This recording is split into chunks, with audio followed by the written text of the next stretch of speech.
On connaît tous dans notre entourage, proche ou éloigné, quelqu'un, ou du moins l'histoire de quelqu'un qui possède ce qu'on appelle, dans le langage courant, des dons. On a tous déjà entendu l'histoire d'une personne qui pouvait apparemment arrêter le sang, soigner les brûlures ou encore enlever les maux de tête. Et bien rusé est celui qui sait comment certaines personnes arrivent à soigner ainsi, puisqu'encore aujourd'hui, on n'arrive pas à expliquer comment ces dons fonctionnent. D'autant plus qu'à une époque pas si lointaine, avec la place que la religion occupait dans notre société, le fait de posséder des dons était un sujet très tabou et personne ne se vantait aux voisins d'être capable d'arrêter le saignement d'une coupure comme ça par la pensée. L'inexplicable effrayait et effraie encore aujourd'hui l'être humain. Si vous n'êtes pas encore convaincu, eh bien l'histoire dont je m'apprête à vous parler sera certainement vous faire réfléchir sur vos propres croyances par rapport à ces fameux dons.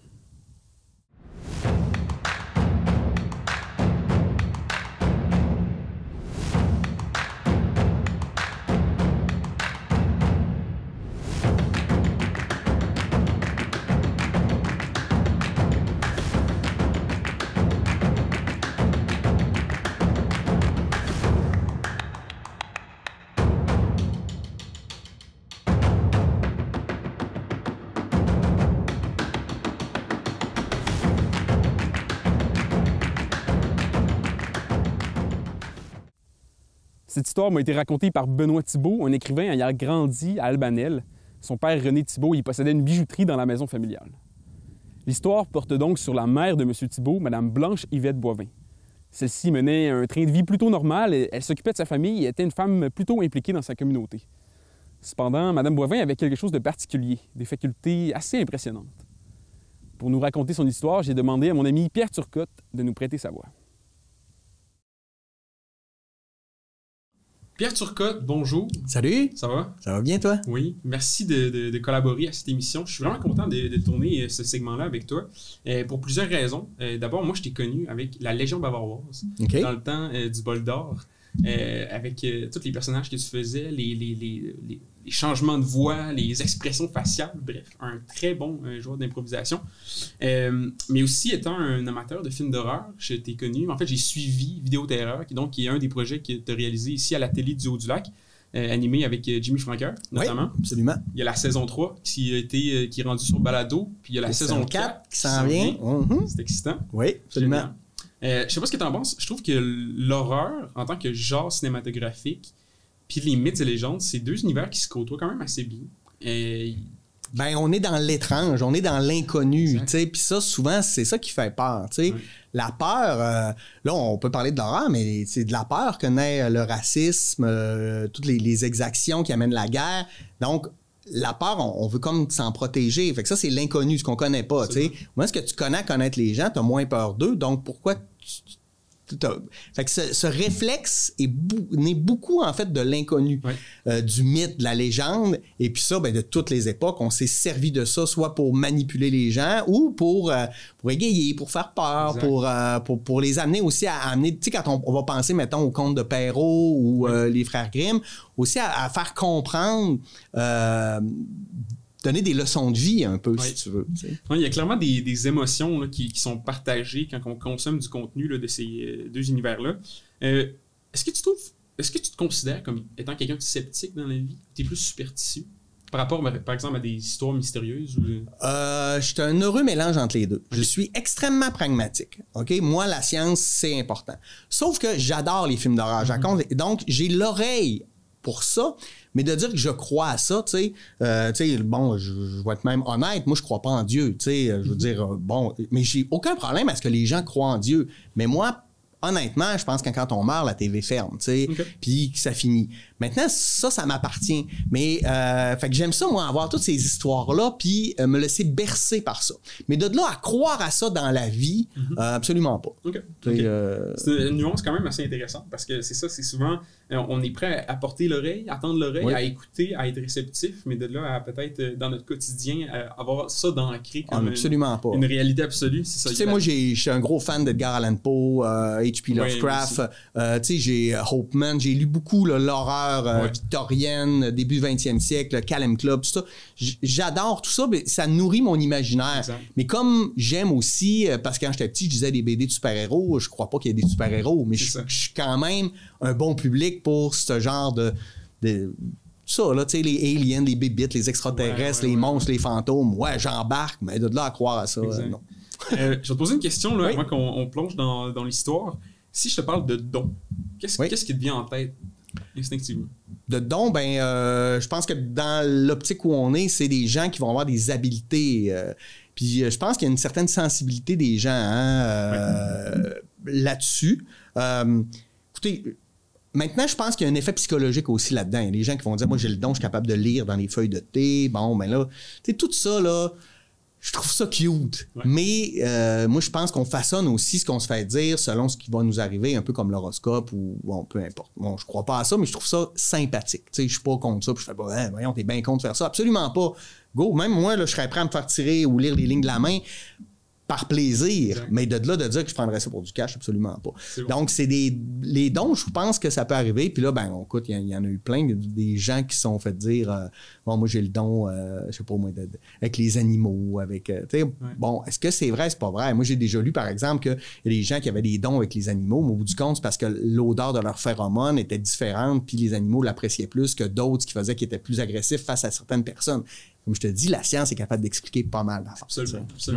Puis c'est super intéressant parce que bon, l'histoire qu'on présente aujourd'hui, bon, c'est l'histoire de Madame Boivin qui est capable qui était capable d'arrêter le sang, d'arrêter les brûlures. C'est vraiment quelque chose que tu as déjà entendu là, dans ton entourage près ou éloigné, là, des gens qui sont capables d'avoir des dons pour soigner. Oui, arrêter le sang, on entendait ça beaucoup là, à une autre époque, là, aujourd'hui moins. Là. Ouais. Fait que, écoute, merci de nous prêter ta voix pour nous raconter cette histoire. Un grand plaisir. Sans plus tarder, je te laisserai commencer. Et on t'écoute. Parfait, merci. Parfois, il nous arrive des aventures absolument fantastiques et si peu compréhensibles qu'on n'ose pas en faire part à personne, ni même à nos proches, tant elles peuvent paraître peu compréhensibles. Ce matin, je me lance, advienne que pourra. Ma mère, Blanche Yvette Boivin, possédait ce qu'à l'époque on appelait des dons. Elle pouvait arrêter le sang et le feu. Elle ne parlait jamais de ses dons et préférait demeurer dans l'ombre plutôt que de jouer à la vedette. Tout au long de ma prime enfance et même plus tard, parfois dans la maison, il était question des facultés que maman possédait, soit arrêter le sang ou le feu. Lorsque papa et maman se croyaient seuls ou qu'ils nous croyaient inattentifs à leurs propos, ils discutaient brièvement de ces fameux dons. Papa semblait inconfortable avec l'idée de savoir que son bon ami, le curé Joseph Boivin, paraissait être parfaitement au courant que maman possédait des dons. Bien entendu, comme je ne fréquentais pas encore l'école, je leur prêtais alors tout oui sans faire voir de rien. Je crois même que je ne regarderai plus maman de la même façon. Après tout, selon mon concept, elle pouvait guérir les gens. Elle est devenue pour moi une grande dame auréolée de mystère. Et survint un drame qui bouleversa ma compréhension de tout ce qui paraissait logique jusqu'à ce jour. C'était à la toute fin de l'été 51. Je flânais avec mes jouets dans la cuisine et maman s'affairait entre l'évier et le poêle. La porte arrière de la maison était grande ouverte et une double porte munie d'un grand moustiquaire donnait sur les grands champs entre Albanel et Normandin. Tout à coup, ma mère se rendit à cette porte moustiquaire et je l'entendis crier d'un ton alarmé à papa qui se trouvait dans la bijouterie annexée à même la maison paternelle. « René, vite, viens voir, la grange des petits Robert est en train de brûler. » Papa sortit presque à la course de la bijouterie pour aller rejoindre maman à la porte et je m'empressais de m'y rendre moi aussi pour me glisser entre eux. Et je vis au loin, dans le rang 10, en direction de Normandin, une fumée sombre et abondante qui s'élevait au-dessus d'une grange. J'étais impressionné de voir cet incendie. Mais je ne m'attendais pas du tout à ce dont je serais témoin dans les minutes qui suivirent. J'entendis papa dire à maman « Hey, ça n'a pas de bon sens! Et les petits Romères, ils viennent juste d'acheter cette ferme. Oh, regarde les champs. Ils ont fini de faire le foin. La grange doit être pleine. Pauvres autres, ils vont tout perdre. » Maman ne lui répondit pas et papa lui demanda alors « Yvette, tu peux arrêter les brûlures. Essaie d'arrêter le feu. » Je regardais vers maman, surpris de ses propos. Je ne comprenais pas alors comment elle pouvait demeurer si calme devant le drame qui se déroulait devant nous. Je regardais à nouveau vers l'incendie et ce que je vis restera toujours gravé dans ma mémoire. Des flammes commençaient à sortir entre les bardeaux de cèdre qui recouvraient le toit de la bâtisse. Et je les vis diminuer pour disparaître comme si le toit de la grange les absorbait, en même temps que la fumée se fit moins dense. La fumée, oui, La fumée diminuait et elle me parut se résorber comme si elle voulait retourner dans la grange. Et pourtant, il ne ventait que très peu.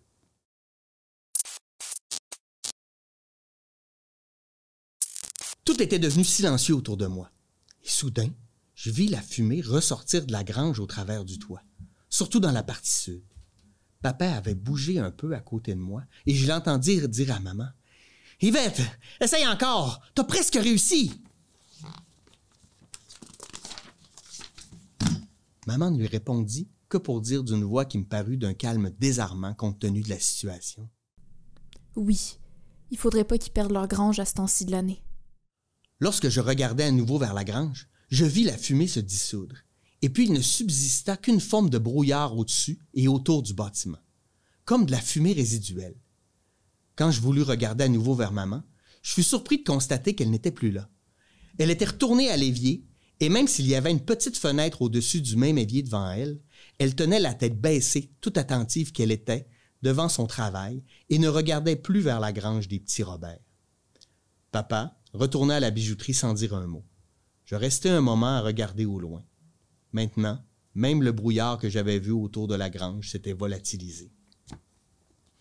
Quelques jours plus tard, M. le curé Joseph Fortin avait été invité à souper à la maison.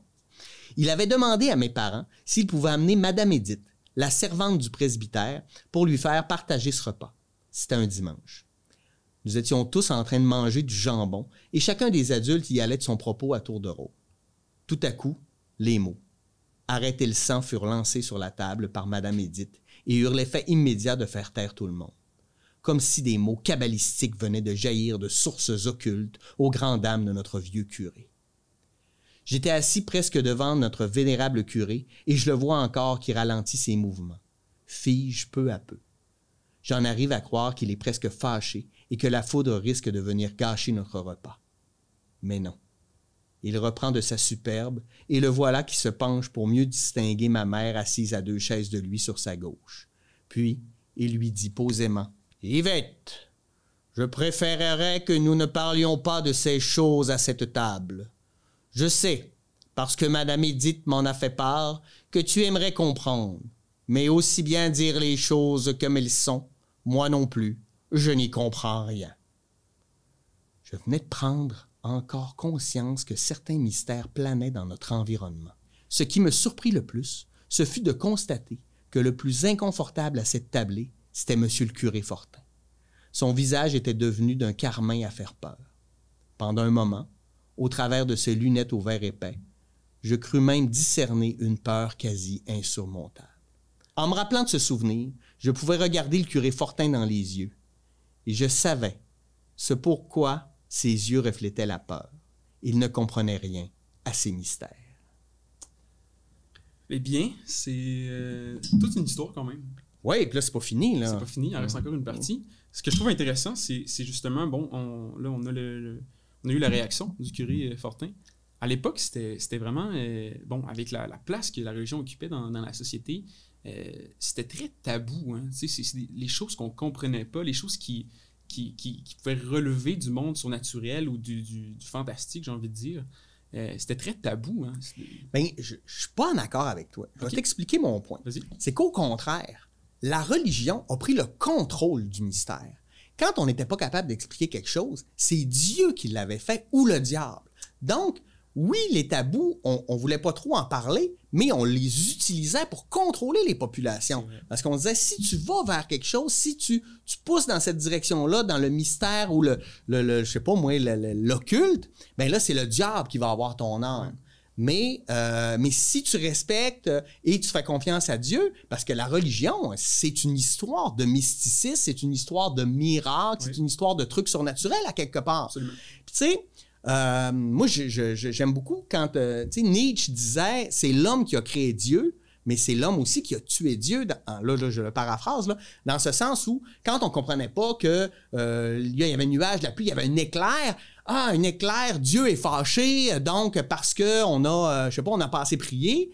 Quand on est capable d'expliquer l'éclair avec la science, ben là, Dieu n'est pas fâché. Là, c'est un phénomène atmosphérique. Exact. Tu comprends? Ouais. Fait que je trouve que oui, on faisait peur, donc, mais je pense qu'on instrumentalisait tout ce tout le lien avec justement là, les dons, les contes, les légendes, les mythes, pour justement manipuler la population. Je ne sais pas si ça fait sens pour toi ce que je te dis. Ça fait beaucoup de sens, puis ça me fait penser justement à d'autres histoires, comme par exemple, il fut un temps où il y avait beaucoup d'histoires par rapport à l'apparition du diable. Oui. Puis ces apparitions-là venaient souvent, correspondaient justement avec, par exemple, quand les gens dansaient après un certain temps. Ben là, on entendait souvent parler que le diable était apparu parce qu'il fallait arrêter de danser après minuit. Il fallait arrêter, sinon c'était un péché, c'était un vice. Exactement. Comme toutes les histoires aussi là, de sexe avant le mariage. Là, on était là, donc on voulait garder les gens dans la bonne voie. Puis ça donnait... Il y avait... J'aime pas beaucoup les... Bon, j'ai rien contre la foi, je le répète, mais j'aime pas beaucoup comment les religions ont instrumentalisé l'homme, mais à quelque part, ça donnait un sens moral aux collectivités. Oui. Aujourd'hui, on a sorti la religion de nos vies, en tout cas ici au Québec. Moi, je pense que c'est en général positif, sauf que ça amène d'autres problématiques parce qu'on a perdu un sens. C'est facile quand on se pose des questions de se faire dire « c'est ton châtiment, tu auras la vie éternelle, Dieu est avec toi, continue à le prier, il va t'aider. » Donc, c'est facile, ce qu'on appelait l'historicisme, là, de dire, né pour un petit pain, là, continue d'être pauvre, puis de vivre misérablement, mais prie Dieu, puis tu auras le salut éternel. En fait, ce qu'on voulait dire aux gens, c'est accepte d'avoir une vie de merde, parce que si tu veux grandir dans la société, ben ça va... tu vas connaître des affaires. Tout le mouvement, en fait, néolibéral, où les gens avaient de l'instruction, ben là, ils enlevaient un pouvoir à l'Église. Fait que c'est beaucoup une question de pouvoir, tout ça. Fait que, et les contes, les mythes servaient beaucoup à expliquer les choses qu'on ne comprenait pas. Puis l'Église, moi, j'ai l'impression, récupérait ça pour justement ramener les brebis égarées dans la voie de l'Église. Oui, parce qu'à la base, la religion est née notamment parce que l'humain avait besoin d'expliquer des choses, d'expliquer son existence. Peut-être, dans le temps, il n'y avait peut-être pas ça de l'anxiété, là, mais il y avait une petite anxiété par rapport à des choses qu'on ne comprenait pas, des réponses qu'on n'était pas capable de se donner. Donc, on avait besoin d'avoir quelque chose de plus grand qui venait donner un sens à nos vies, de se dire pourquoi on est sur Terre. Moi, j'accepte le fait que je pense être sur Terre pour avoir du bon temps, élever des enfants, donner de l'amour, vivre des expériences, mais il y a des gens pour qui ils ont l'impression que ça n'a pas de sens parce qu'on meurt, mais au contraire, moi, je pense qu'on lègue. Moi, j'aime beaucoup la philosophie mexicaine de dire, les gens meurent réellement quand on arrête de célébrer leurs souvenirs, d'où l'importance des cérémonies funéraires, des cimetières, tout ça. Moi, c'est quelque chose à laquelle je crois, là, Je comprends.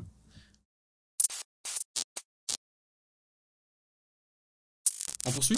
On poursuit. Parfait. Dans les jours qui ont suivi, selon ma connaissance, mes parents n'ont plus jamais parlé du début d'incendie dans la grange des petits Robert devant nous, les enfants. Un client est arrivé quelques jours après. Il était normandin. La porte de la bijouterie était ouverte. J'ai pu entendre cet homme raconter fièrement à papa. « René, notre curé est fort! Quand le feu a pris dans la grange au jeune Robert, il est arrivé, puis il a lancé des médailles bénites dans la grange, puis le feu s'est arrêté, drette là. » Maman était assise dans le salon en train de faire de la broderie, et je la vis esquisser un sourire en entendant les paroles de ce client. Elle rabaissa la tête et reprit sa broderie, comme si elle n'avait rien entendu. Et le temps passa. C'est une belle conclusion, je trouve. Ben oui, parce que souvent, face à ces mystères-là, c'est ça qu'on va faire. On va laisser passer le temps, on va faire perdurer le mythe. On peut même penser aux monstres du Loch Ness ou aux Yétis, etc. On veut pas que ça soit pas vrai à quelque part. On aime ça, ces histoires-là, mais fondamentalement, on le sait que c'est très peu probable que ça soit vrai.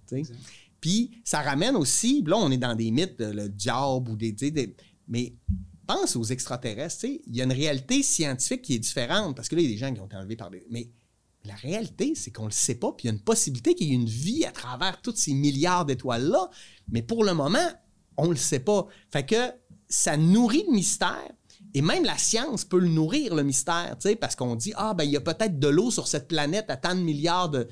Qu'est-ce que ça veut dire? Qu'est-ce que ça veut dire? Qu'est-ce que ça représente? Ouais. Oui, puis je trouve ça intéressant parce que la conclusion de cette histoire-là, ça ramène exactement à ce qu'on venait de discuter, que le curé a pris les mérites de cette histoire-là. Bon, que ça soit vrai ou non, ça reste que le feu s'est arrêté, puis le curé a dit que c'était lui, a dit que c'était grâce à ces médailles bénites qu'il a lancées dans la grange. Fait que je trouve ça intéressant parce que ça fait directement un lien avec ce qu'on a parlé tout à l'heure, à quel point, c'est ça, la religion pouvait utiliser ces histoires-là à leur avantage, pour passer le message, pour dire que, bon, rajouter la conviction à la foi. Ben oui, puis c'est pas pour rien que la religion a été longtemps, pas contre l'éducation, mais qu'eux puissent donner l'éducation. Parce que des gens éduqués vont comprendre les choses différemment, vont lire, vont être capables d'expliquer. Et ça l'enlève du pouvoir à l'Église. Oui. Et puis ça, c'était tellement important parce qu'il ne faut pas oublier que l'histoire qu'on se fait raconter depuis des centaines et des centaines d'années a été écrite par ceux qui savaient lire. Donc, la religion. Tu sais, je vais te donner l'exemple des croisades. Nous, quand on a dans notre tête qu'on pense aux croisades, ce qu'on pense, c'est un chevalier en armure shiny là, qui va sauver le catholicisme des mains des vilains sarrasins. Mais la réalité, quand on lit les écrits des sarrasins, ce qu'on s'aperçoit, c'est que les croisés, là, ils violaient les femmes, ils tuaient les enfants, ils brûlaient les villages, puis ils étaient aussi barbares que les Vikings, les Visigoths, les Ostrogoths. Mais leur histoire a été écrite par la religion, donc a été embellie, tu sais. Fait il y a beaucoup de réflexions à avoir sur notre histoire collective en lien avec qui nous la raconte. Oui, la narrative peut changer. En fait, la narrative est changée selon la personne qui la raconte. Oui. Puis c'est là, des fois, on va reprocher à dire à d'autres religions de dire « Ah, ils vont brainwasher les gens. » Ben, on a fait ça aussi pendant longtemps. Il y a plein de manières. Là. On peut revenir à l'histoire des pensionnats ou ce qui s'est passé en Amérique du Sud. Je veux dire, la religion catholique n'est pas blanche comme neige, a des belles valeurs, mais comme toutes les religions. Je veux dire, tu vas lire les 5 piliers de l'islam, c'est pas mal équivalent aux 10 commandements. Là-dedans, tout le monde, personne n'est contre la vertu, là. Mais qu'est-ce qu'on a fait, puis comment on a instrumentalisé ça, puis on a utilisé ce pouvoir-là, là, c'est d'autres choses. C'est pour ça que je fais toujours la différence entre la foi puis l'institution, tu sais, qui a été souvent dégueulasse, là, je vais être honnête, là, dans mes yeux, en tout cas. Ouais. Écoute, merci beaucoup, Pierre, de nous avoir prêté ta voix pour nous raconter l'histoire de Madame Boivin. De notre côté, on va continuer nos recherches, on va essayer d'en apprendre un peu plus là, sur cette histoire, sur le contexte, le comment, le qui. Donc, à suivre dans la prochaine partie de cette histoire de Oui-Dire. Merci pour votre invitation, ça fait un réel plaisir. À la prochaine. Bye bye. Maintenant que vous connaissez cette anecdote mystérieuse autour de Mme Boivin, on va pouvoir plonger pleinement dans cette histoire ensemble. Et que vous soyez sceptique ou non, ça n'a pas d'importance. Je vous invite quand même à rester parmi nous, puisque dans les prochaines minutes, on va tenter de trouver des explications à ces dons et on va également chercher à mieux connaître la personne qui était Mme Boivin.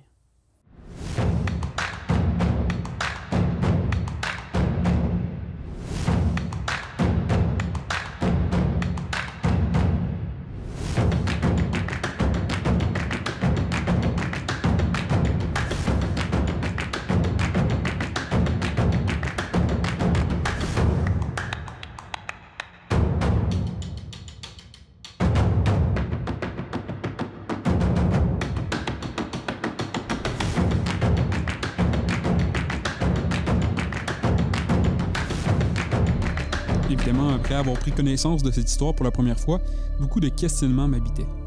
Parce que bon, c'est bien beau de parler de dons et de forces inexplicables, mais il y a quand même plusieurs points d'interrogation dans cette histoire. Afin d'aller chercher les réponses qui nous manquent, j'ai demandé à Benoît s'il était possible de lui poser quelques questions sur l'histoire de la Grange en Feu. Vivant maintenant à l'extérieur de la région, j'ai pu le joindre par téléphone. Pour commencer, M. Thibault, merci de prendre le temps de venir nous parler aujourd'hui. C'est vraiment apprécié. Moi, la première fois qu'on s'était parlé, en fait, la première fois que j'ai lu vos textes, c'était sur l'histoire de la boule orange, dont on parle dans un épisode ultérieur. Mais vous m'aviez aussi parlé de votre mère, puis de l'histoire de celle-ci là, qui s'était déroulée là, à l'époque dans la bijouterie familiale, avec l'histoire de la grange des petits Robert. Cette histoire-là, on l'a racontée durant la première partie de l'épisode. C'était super intéressant, puis je trouvais ça important de parler avec vous puis de vous poser quelques questions parce qu'évidemment, ça a piqué ma curiosité. Fait que pour commencer, M. Thibault, j'aimerais savoir comment vous... C'était comment la relation que vous aviez avec votre mère? Je pense que vous étiez proche d'elle, si je ne me trompe pas. Oui, en un sens, oui, j'étais très proche de ma mère. L'explication est un petit peu bizarre. C'est que mon père avait sa bijouterie. Des fois, il venait des gens qui trouvaient un peu... Dans ce temps-là, il nous appelait. C'était un des enfants ou même ma mère qui allait pour surveiller en quelque sorte. Puis moi, j'avais pris ça à cœur. Je me tenais tout le temps le dos à la bijouterie, à la table, quasiment. J'étais presque tout le temps là, puis j'attendais mon tour d'aller surveiller. Puis arrêter la surveillance, c'était pas de watcher, comme on peut dire, excusez l'expression anglaise, mais c'était de surveiller. Seulement, je me collais le nez sur le bord du comptoir, puis je regardais la manipulation des bijoux par les gens, c'est tout. Puis ça donnait que ma mère, souvent, là, quand ça se produisait, que mon père nous demandait, ma mère se retournait, puis elle me disait, Benoît, vas-y. Là, je décollais. Puis ça donnait que oui, j'étais un petit peu privilégié avec ça. Puis mon père, lui, avait un certain niveau scientifique qu'il suivait. C'était un petit peu comme... il était autodidacte, si on veut. Ouais. Lui, il m'avait procuré un microscope, il m'avait procuré du matériel de chimie, un kit de chimie. Puis je me tenais au bout de la table. Ma mère avait son autre bout de la table. Moi, j'avais tout le temps le bout de la table, un peu, appelons ça d'une façon de parler, réservé. Si bien que moi, je passais mon temps là, jusqu'à temps que je commence l'école. Puis, mon père, lui, il avait sa bijouterie. J'étais tout le temps le dos à mon père. Mon père, c'était un travailleur acharné. Il était toujours dans la bijouterie du matin, 7 heures du matin à aller à 11 heures des fois le soir. Là. Il traversait pour venir manger avec nous autres. Puis, de temps en temps, il venait de prendre une tasse de thé. Ma mère tenait tout le temps une théière sur la table. Puis des fois, on discutait, ma mère et moi, puis on parlait de n'importe quoi. Même si j'étais jeune, je ne sais pas pourquoi, on aurait dit qu'elle savait m'aborder sur certains sujets, même si c'était des fois très sérieux, mais elle me prenait un petit peu comme plus vieux que mon âge. Oui, OK. Ouais.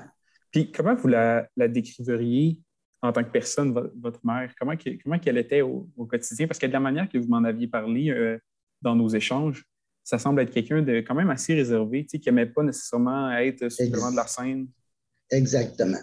Ma mère, c'était de temps en temps, elle traversait à la bijouterie, du côté de la bijouterie, pour aider mon père. À ce moment-là, elle paraissait très à son aise. Avec la clientèle, elle paraissait très à son aise. Mais c'est un peu comme si elle jouait à un jeu.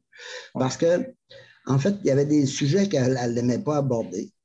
Elle était très prude, si on veut employer l'expression. Puis elle était en même temps enjouée. Elle était jeune de caractère. Avec nous autres, elle faisait des blagues, puis l'atmosphère était agréable dans la maison. C'était quelqu'un de bien, puis elle faisait bien à manger. Elle était tout le temps à nous faire quelque chose. C'était remarquable. Enfin. Puis, mais pour la question de guérison, là, ça, je peux dire une chose, c'est qu'elle était très réservée de ce côté-là. Elle n'aimait pas que les gens lui demandent d'utiliser ses dons. Oui. Ouais. Si bien qu'il y avait très peu de monde qui était au courant de ce détail-là de son existence. Même très, très peu. OK. Puis, ça me fait penser un peu à l'épisode donc de La Grange, que le curé, au final, avait pris le crédit de cette histoire-là, puis qu'il y a un client qui était rentré par la suite, puis que c'était à cause des médailles. Mais monsieur le curé, il savait très bien que c'était possiblement votre mère qui avait réalisé cet exploit-là. Je ne crois pas que le curé ne l'a jamais su que ma mère est intervenue. Je vais vous expliquer pourquoi. C'est parce que ça, le curé en question, c'était le curé de Normandin. Oui. Puis, nous autres, on avait notre curé Albanel. D'ailleurs, le curé Albanel, il était tout le temps rendu chez nous. C'était un pêcheur, puis il était bien ami avec mon père. C'était le curé Fortin. Mais je ne crois pas que le curé a été mis au courant parce que mes parents n'ont jamais parlé à personne de ça, de ce qui s'était passé. C'est ça. Puis c'est deux curés différents, c'est ça. Le curé de Normandie qui a régenté les médailles, puis celui qui est venu souper à la maison avec la servante du presbytère, ça, c'est le curé Fortin. Oui, oui. OK. Puis c'était... Comment j'expliquerais ça? Donc? Ma mère n'aimait pas parler de ces choses-là. Si bien que, en fait, il y a très peu de monde qui ont eu connaissance de ça, à qui elle en a parlé, à qui mon père en a parlé. Il y a très, très peu de monde qui ont été au courant de ça. Si bien que le curé de Normandin a tout le temps resté avec l'impression que lui, en jetant des médailles dans la grange, il avait éteint le feu. Mais lui, avant qu'il jette des médailles, là, il y a un détail qu'il n'a jamais su, le curé, ou que peut-être que jamais personne a employé des mots techniques pour lui expliquer ce qui s'était passé. C'est quand au début, le feu passait. Parlons de la grange elle-même. C'était pas une grosse grange. Le toit était sombre. À la distance qu'on était, je ne pourrais pas dire si c'était un toit en tôle qui avait rouillé ou si c'était un toit en bardeau, mais c'était plus possiblement un toit en bardeau. Si bien qu'à un moment donné, au tout début, quand la flamme a commencé à traverser la couverture, là, c'est là que mon père est intervenu, puis il a demandé à ma mère de faire quelque chose pour les petits Robert. Puis là, ça, j'étais tout petit bonhomme, d'accord. J'étais à côté après une porte moustiquaire, d'accord. Ça peut fausser la vision, si on veut, mais j'ai parfaitement vu, puis ça, je m'en rappelle, c'est impérissable, ces souvenirs-là. J'ai parfaitement vu la flamme rentrer par en dedans. La fumée a rentré par en dedans aussi. Mais pas longtemps, la fumée était plus lente à rentrer. La flamme, elle a disparu complètement dans la grange. Wow. Ça s'est fait très vite. Puis là, il ne disait pas un mot, mais j'étais coincé entre mes deux parents.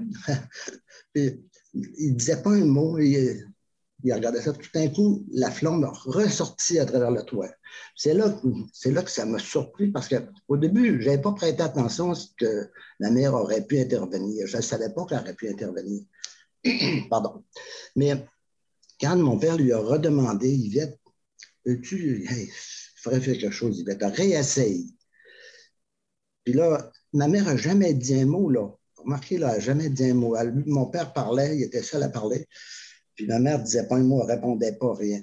Là, à un moment donné, la flamme a rentré une deuxième fois. Puis là, la fumée s'est mise à... Ça a fait comme un effet d'évasement. Comme si la fumée qui était dans la grange s'est mise à sortir, puis ça planait comme un genre de brouillard autour de la grange. Puis là, on voyait des autos qui arrivaient. Peut-être que M. le curé de Normandie était à travers, je ne le sais pas. Mais on les distinguait mal. Quand même, ça donnait plus d'1,5 km la distance. Là. Puis là, mon père n'a pas dit un mot. Ma mère non plus. Là, une fois que la fumée a commencé à vouloir s'étendre au niveau du sol, comme une brume, là, à ce moment-là, ma mère nous a laissés. Moi, j'ai resté quelques secondes encore avec mon père. Là, lui s'est retourné dans la bijouterie. Ils n'ont jamais dit un mot à ce sujet-là. Jamais un mot. C'est ça qui est intriguant un peu dans le contexte familial, c'est qu'on n'en reparlait plus après. Vous voyez ce que je veux dire? Oui. Puis, j'aime ça que vous l'entendiez dire avec vos mots, parce que, comme je vous disais, on l'a lu beaucoup parce qu'on s'est basé surtout sur le texte que vous aviez écrit pour raconter cette histoire-là, mais je trouve ça intéressant de l'entendre avec vos propres mots puis de votre propre vision quand vous étiez plus jeune. Il y a un point que j'aimerais aborder avec vous, puis ça va faire un lien avec quelque chose, un texte que vous m'avez fait lire, d'une anecdote qui s'est déroulée. Vous savez, dans le cadre de cette émission, j'ai poussé un peu mes recherches à savoir comment ça fonctionne, ces dons-là, c'est quoi les mécaniques derrière tout ça. Bon, les mécaniques, le mot est peut-être fort, là, mais c'est quoi comment que ça peut se fonctionner, puis, etc. Puis j'ai beaucoup entendu parler de la transmission de ces dons. Donc, comment que... Puis, en fait, ça vient, en fait, de ce que j'ai retenu, c'est que ça se transmet d'un sexe à un autre. Ça ne peut pas se transmettre d'une mère à sa fille. C'est tout le temps d'une mère à son fils ou d'un père à sa fille. Puis, dans votre cas, vous m'aviez fait lire un texte sur une anecdote qui s'était déroulée à Noël, je pense. Est-ce que vous pourriez nous en parler un petit peu? Voulez-vous restons sur le thème de comment ça fonctionne, la guérison? Oui. Vous allez voir, moi, à mon sens, là, je n'ai jamais fait de recherche intense là-dessus. La seule chose que je vais vous dire, c'est ce que ma mère m'a expliqué. Elle me disait, elle dit, Benoît, dans toutes les religions du monde, ils te disent, si tu veux obtenir une faveur, si tu veux être guéri de telle chose, il faut que tu demandes. Et de là, ce qu'il y avait dans l'Évangile, c'était demander et vous recevrez. Mais elle disait, il ne faut pas demander, il faut offrir. Oui. Il faut offrir le mal. Tout simplement. C'est l'inverse de toutes les notions de pensée qu'on peut avoir. C'était ça qu'elle m'expliquait. Mais ça, c'était avant qu'elle me transmette le don. Elle me l'a transmis, j'avais proche 40 ans quand elle me l'a transmis. Puis elle vous l'a verbalisé, elle vous a dit « je te transmets mon don ». C'était pas un sous-entendu. Ouais. Non, c'était pas un chandelle. Ça, c'était très clair. Benoît, je vais te donner le don. Elle m'avait donné des 2 dons, celui d'arrêter le feu, celui d'arrêter le sang. Quand on parle d'arrêter le feu, on parle à ce moment-là d'une forme, par exemple, prenons, vous avez une tendinite. En réalité, c'est une tendinite, c'est occasionné par une inflammation. Donc, à ce moment-là, on tombe dans la notion de feu. Si on parle de sang, par exemple, on va parler d'artériose, des choses comme ça. Là, à ce moment-là, on sait qu'on tombe dans un autre milieu, puis c'est soit que l'os n'a pas été bien nourri, si bien que là, on parle de sang. OK? C'était après ça qu'elle m'avait expliqué. C'était, même si vous allez dire qu'elle avait rien qu'une 3e ou 4e année, mais elle comprenait le système. Elle comprenait très bien, sauf qu'elle n'avait jamais parlé à personne. C'est un soir, je ne sais pas pourquoi, on s'était venu sur le tapis, on a parlé de la grange des petits Robert, puis c'est là qu'elle m'avait expliqué ces détails-là. Puis plus tard, elle m'a transmis les dons, oui, c'est vrai. Par contre, j'ai jamais... Tu n'y penses pas à utiliser ces choses-là. Tu n'y penses pas. Tu arrives une bonne journée, tu rentres dans un dépanneur, il y a une jeune fille qui est à la caisse, qui est assise, puis tout ce qu'elle fait, elle descend, elle est assise sur un petit banc, tu avoues, elle descend, puis tu as pensé qu'elle fait un petit geste, tu vois le visage qui fait un petit frisson, puis tu te rends compte qu'elle a mal à une cheville. Tu passes en avant, tu t'en occupes même pas. Mais en dedans, toi, tu y penses, tu dis, bon, tu fais ta formulation pour le jeu. Mais ça t'arrive une fois ou 10 ans, comment je dirais, on oublie ça. On oublie complètement ça. Si bien que moi, je n'ai jamais performé dans ce sens-là beaucoup. C'est après incompréhensible. Puis c'est excessivement difficile à expliquer. C'est l'aspect un peu mystérieux, tu sais, quand on parle des mythes et légendes. La raison aussi pourquoi j'ai voulu qu'on parle de cette histoire-là, puis que je la trouvais intéressante, c'est qu'il y a tout l'aspect justement de l'inconnu, puis du mystère autour de ces dons-là, de ces facultés-là que les gens ont, qui ne sont pas explicables. Puis le curé le nomme très bien dans l'histoire. Tu sais, il dit à votre mère, Yvette, pose-moi pas de questions parce que je n'ai pas les réponses. Je ne sais pas plus que toi. Exactement. Je me demandais si il y avait d'autres anecdotes par rapport à votre mère et ces dons de guérison que vous pourriez nous raconter. Il y aurait celui de l'oncle Léonce.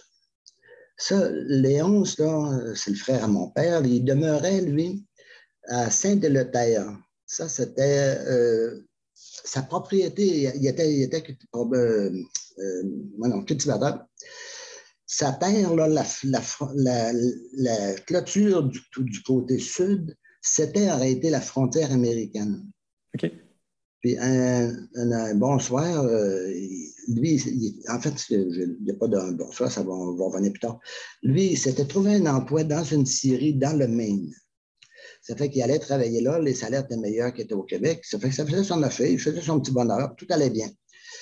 Mais un bonsoir, lui, il avait comme tâche, avant de partir, c'est arrivé au début de l'hiver ou à la fin de l'hiver, je ne me souviens plus, là. Mais il avait comme tâche d'aller allumer 2 fanals dans la scierie pour les laisser allumer toute la nuit, faire un éclairage de nuit. Fait que là, lui, il y avait un de ses chums qui avait été avec lui ce soir-là. Puis il commence à jouer après le fanal. Puis le fanal est suspendu haut.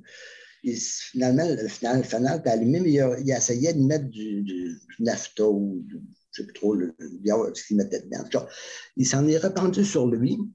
Puis là, le feu a pris. C'est son chum qui a été induit le feu. Il a survécu, mais il a eu le visage brûlé à plusieurs endroits au visage, au 3e degré. Les bras, le bras gauche surtout brûlé au 3e degré à plusieurs endroits. La poitrine aussi. Puis là, ils l'ont retourné chez eux. De chez eux, eux autres, les gens, ils n'ont pas fait les nôtres, ils l'ont descendu jusqu'à l'hôpital de Matane.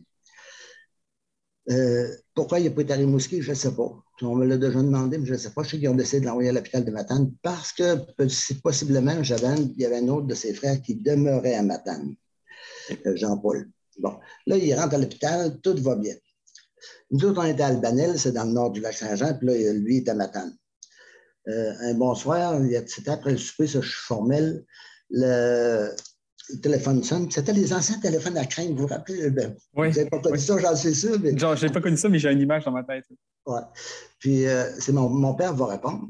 Puis, il était déjà dans la bijouterie, il travaillait encore dans la bijouterie, même si c'était après le souper. Puis, là, c'est ma tante Angida, la femme de Jean-Paul Thibault qui demeurait à Matane.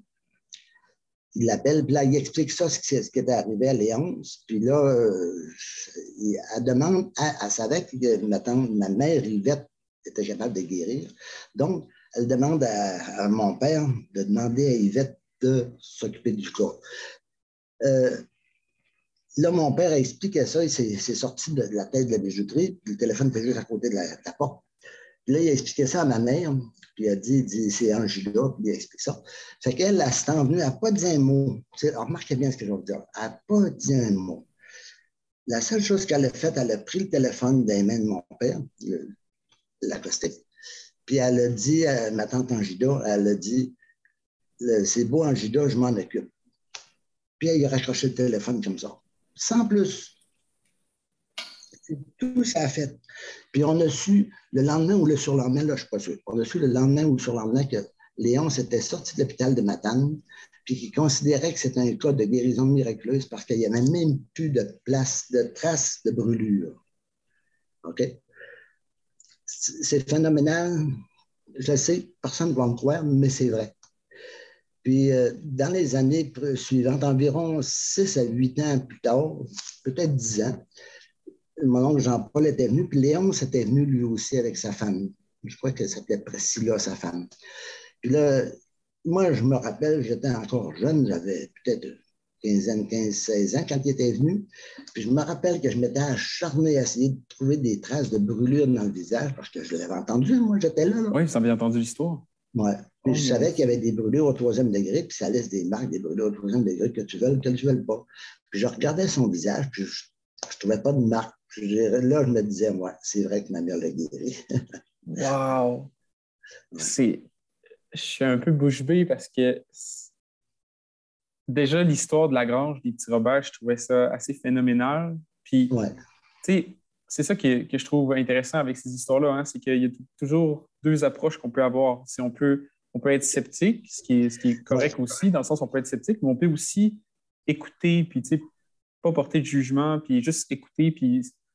En fait, c'est ça, hein, la tradition orale puis les mythes et légendes, on peut se fier seulement à la sincérité du narrateur qui nous le raconte. Ouais.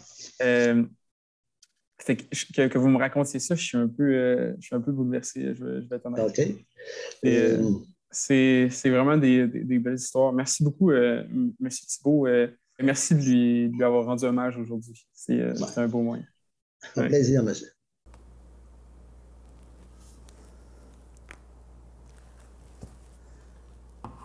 C'est tellement fascinant pour vrai, là, que tu y crois ou que tu y crois pas, là, ça n'a aucun sens, les histoires. Je veux dire, tu n'as pas le choix ça crée un doute à quelque part. Là, tu te demandes, mon Dieu. Puis là, de savoir que non seulement il y avait l'histoire de la grange, mais il y a eu plusieurs autres histoires où elle a guéri des gens comme ça à distance. Puis tu peux être sceptique, mais tu n'as pas le choix d'être curieux. Moi, ça pique vraiment ma curiosité, puis on dirait que j'ai encore envie d'en apprendre plus.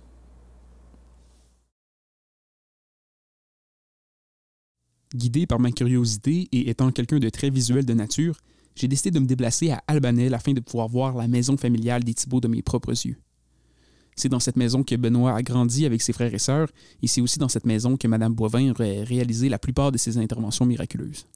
J'en ai également profité pour me déplacer du côté du Randis de Normandin afin de pouvoir observer de loin à quel endroit pouvait se trouver la grange des petits Robert. Hey, c'est grand pareil. Hein. Tu te dis, genre, tout ça avant, c'était pas là. Tu sais, il n'y avait pas tous ces quartiers-là. Fait que c'était que des champs, c'était que des terres agricoles. Fait que t'avais une vue complètement plate sur...